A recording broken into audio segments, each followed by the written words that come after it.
হে, তোমাদের মাথায় এই ধরনের পাগলামি আইডিয়া কোনোদিন এসেছে?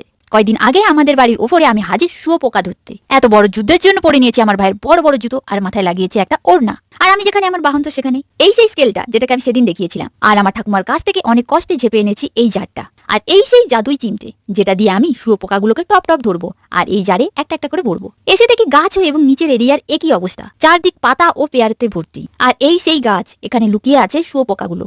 অনেক দিন হলো আসতে পারিনি, আর এই পেয়ারাগুলোর এই অবস্থা হয়েছে। কিন্তু দুঃখের বিষয়, একটাও শুয়োপোকা নেই। গেল কোথায়? কত আশা করে এসেছিলাম।